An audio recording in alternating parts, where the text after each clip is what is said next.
قرار دیا ہے، ہمارے لیے کوئی بھی ذمہ داری نہیں؟ جب اتنا اونچا عہدہ ہمیں اللہ سبحانہ تعالیٰ دے رہے قرآن مجید میں، ہمارے لیے ذمہ داری ہونا لازم ہے.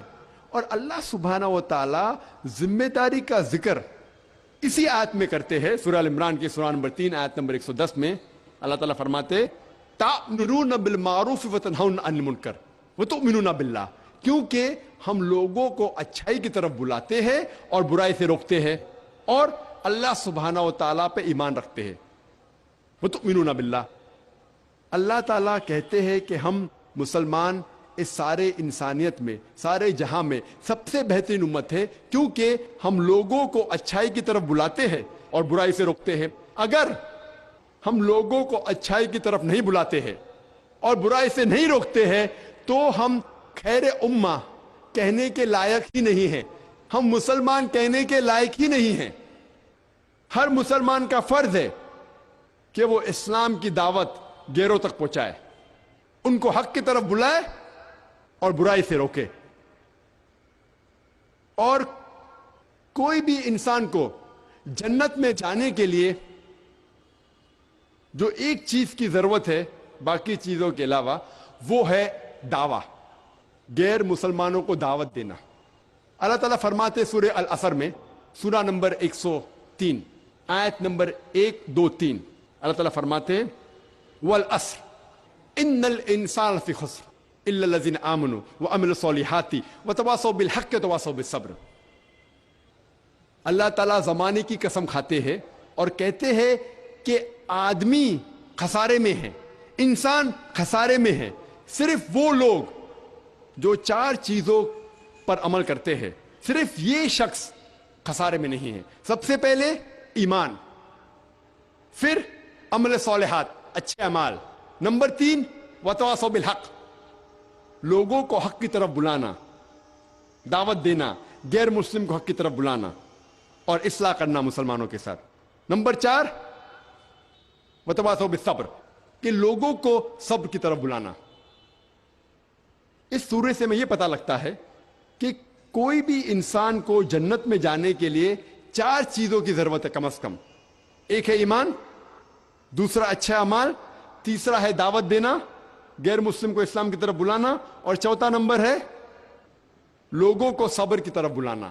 اگر ان چاروں میں سے ایک بھی چیز کی کمی ہے تو سورہ العصر کے حساب سے آپ جنت میں نہیں جائیں گے.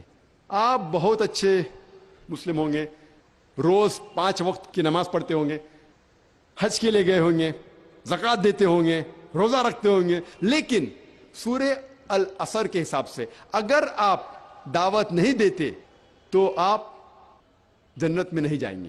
صرف دعوت دینا بھی کافی نہیں، چاروں چیز ضروری ہے: ایمان، عمل صالحات، وتواصوا بالحق اور وتواصوا بالصبر. ان چاروں میں سے ایک کی بھی کمی ہے تو سورہ العصر کے حساب سے آپ جنت میں نہیں جائیں گے. اگر آپ دعوت نہیں کریں گے اور اللہ سبحانہ و تعالیٰ آپ کو معاف کرنا چاہتا ہے اور جنت میں ڈالنا چاہتا ہے، وہ ایک الگ بات ہے. کیونکہ اللہ تعالیٰ فرماتے سورہ نساء میں سورہ نمبر 4 آیت نمبر 48 اور سورہ نساء سورہ نمبر 4 آیت نمبر 116 میں اللہ تعالیٰ فرماتے ہیں کہ اللہ سبحانہ و تعالیٰ چاہے تو کوئی بھی گناہ معاف کر سکتا ہے، لیکن شرک کو کبھی بھی نہیں معاف کرے گا. تو شرک کے علاوہ اللہ سبحانہ و تعالیٰ کوئی بھی گناہ کو معاف کر سکتے ہیں اگر اللہ تعالیٰ چاہتا ہے تو اگر آپ دعوت نہیں دیں گے اور اللہ تعالیٰ آپ کو معاف کرنا چاہتا ہے اور جنت میں ڈالنا چاہتا ہے، وہ ایک الگ بات ہے. لیکن عام طور پہ اگر آپ کو جنت میں جانا ہے تو چاروں چیز ضروری ہے: ایمان، عمل صالحات، وتواصوا بالحق، دعوت دینا، اور وتواصوا بالصبر، لوگوں کو سب کی طرف بلانا. اسی لیے آج کے حالات دیکھ کر میرے نظریے میں سب سے بڑا جہاد ہے کہ نفس کے خلاف شیطان جو بھڑکاتا ہے اور جو غیر مسلم کے ذہن میں جو اسلام کے متعلق غلط فہمیاں ہیں اسے دور کرنا ہمارا فرض ہے. وہ ایک بڑا جہاد ہے. اور ہم دیکھتے ہیں کہ کئی آتھرز، کئی محرک اور کئی غیر مسلم جب کتاب لکھتے ہیں وہ اسلام کے خلاف لکھتے ہیں، اور جو کرٹکس ہے جو اسلام کے خلاف کتاب لکھتے ہیں وہ اکثر قرآن مجید میں سے کئی آیتوں کو بنا کانٹیکس، آؤٹ آف کانٹیکس کوٹ کرتے ہیں، آؤٹ آف کانٹیکس حوالہ دیتے ہیں، آیتوں کو نکالتے ہیں اور بنا پس منظر، آؤٹ آف کانٹیکس، بیچ میں سے نکال کے اس کا ترجمہ کرتے ہیں اور لوگ کو غلط فہمی کا شکار بناتے ہیں اور کہتے ہیں کہ قرآن میں لکھا ہوا ہے کہ جب بھی آپ کوئی کافر کو دیکھو، جب بھی کوئی غیر مسلم کو دیکھو تو اس کا قتل کرو، اور ایسے قرآن مجید کی آیتوں کو آؤٹ آف کانٹیکس اپنے حوالے سے باہر نکال کے اسے پیش کرتے ہیں۔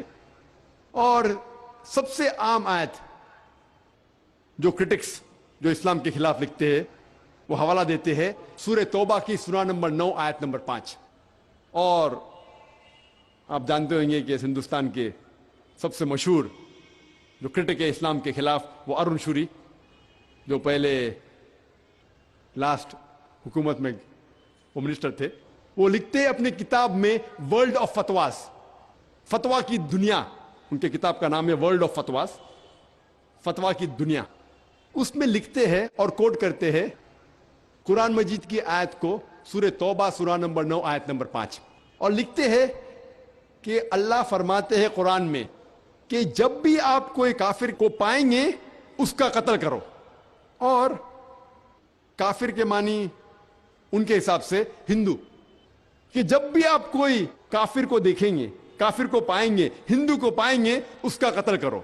اور جب ہم قرآن مجید کھولتے ہیں، سورہ توبہ سورہ نمبر 9 آیت نمبر 5 کی آیت کو پڑھتے ہیں، اس کا ترجمہ پڑھتے ہیں، تو بالکل صحیح ہے، اس آیت میں یہ لکھا ہوا ہے کہ جب بھی آپ مشرک کو پائیں گے اس کا قتل کرو، لیکن یہ آؤٹ آف کانٹیکسٹ ہے۔ آؤٹ آف کانٹیکسٹ مطلب بیچ میں سے اٹھا کے اس کا ترجمہ کیا گیا ہے۔ اس طریقے سے آپ قرآن پڑھیں گے، قرآن میں لکھا ہوا ہے کہ نماز مت پڑھو، سورہ نساء سورہ نمبر 4 آیت نمبر 43 میں لکھا ہوا ہے کہ نماز مت پڑھو، پوری آیت ہے کہ نشے کی حالت میں نماز مت پڑھو۔ قرآن میں لکھا ہوا ہے کہ عیسیٰ علیہ السلام خدا ہے، سورہ مائدہ سورہ نمبر 5 آیت نمبر 72، پوری آیت ہے کہ وہ لوگ کفر کر رہے ہیں جو لوگ کہتے ہیں کہ عیسیٰ علیہ السلام خدا ہے، لیکن قرآن میں تو لکھا ہے عیسیٰ علیہ السلام خدا ہے۔ تو قرآن کی آیت کو بیچ میں سے اٹھا کے ترجمہ کریں گے تو ترجمہ تو صحیح ہے لیکن آؤٹ آف کانٹیکس ہے۔ اسی طریقے سے اگر ہم سورہ توبہ پڑھتے ہیں، آیت نمبر 5 کے پہلے جو 1 سے 4 آیت پڑھتے ہیں، ہمیں پتہ لگتا ہے کہ اللہ سبحانہ تعالیٰ فرماتے ہیں کہ ایک صلح ہے، مکہ کے مشرکوں اور مسلمان کے درمیان ایک صلح ہے، اور یہ صلح ہے، یہ پیس ٹریٹی ایک طرفہ مکہ کے مشرکوں نے توڑ دیا۔ تو اللہ سبحانہ و تعالیٰ جب آیت نمبر 5 پہ آتے ہیں، اللہ تعالیٰ فرماتے ہیں کہ میں آپ لوگوں کو 4 مہینے کا وقت دیتا ہوں اپنے آپ کو سدھارنے کے لیے، ورنہ اعلان جنگ۔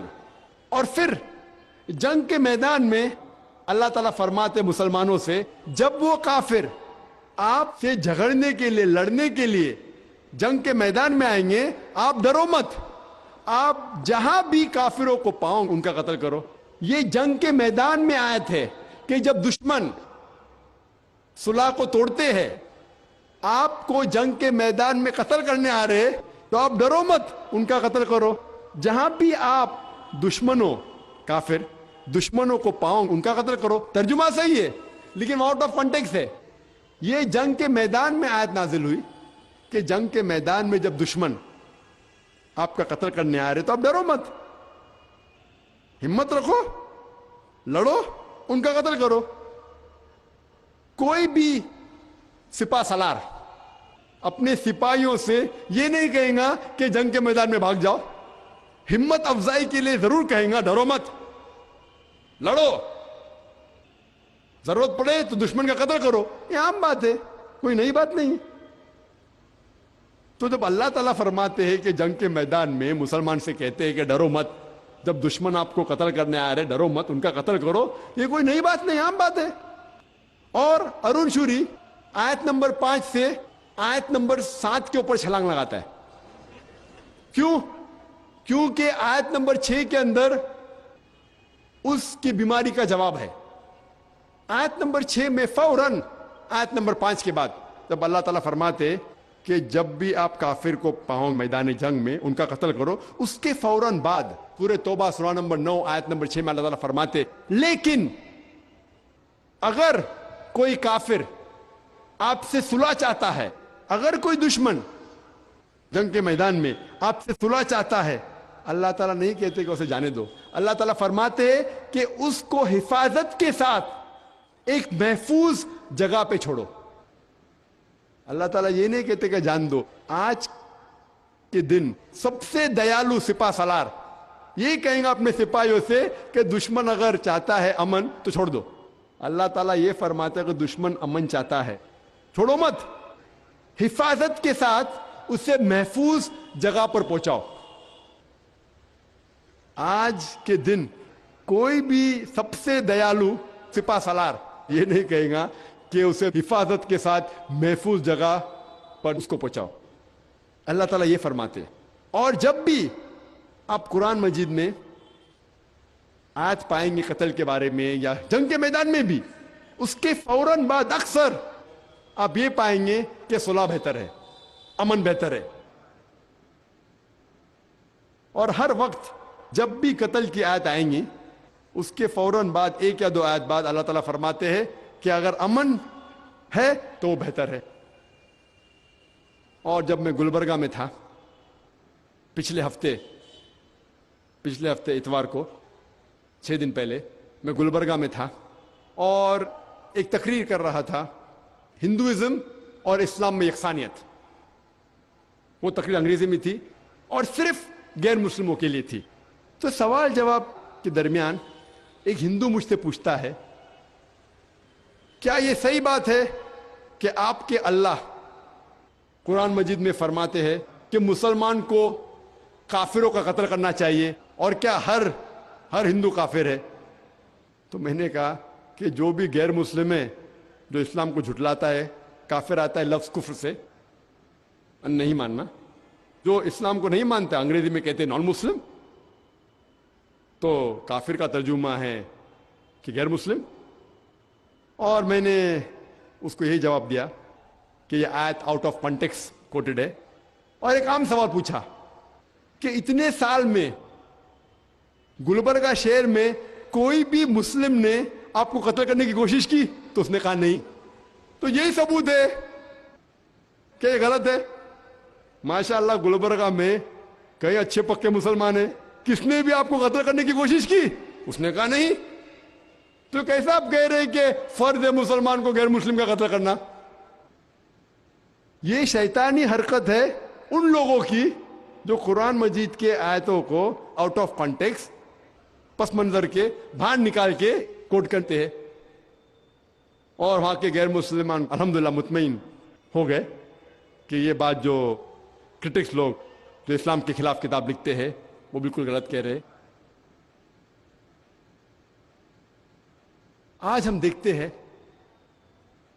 کہ انٹرنیشنل میڈیا میں اسلام کے خلاف کئی باتیں کہی جا رہی ہیں. اور ایک آرٹیکل آیا تھا ٹائم میگزین میں. ٹائم میگزین بہت مشہور میگزین ہے نیو یارک کی، USA کی.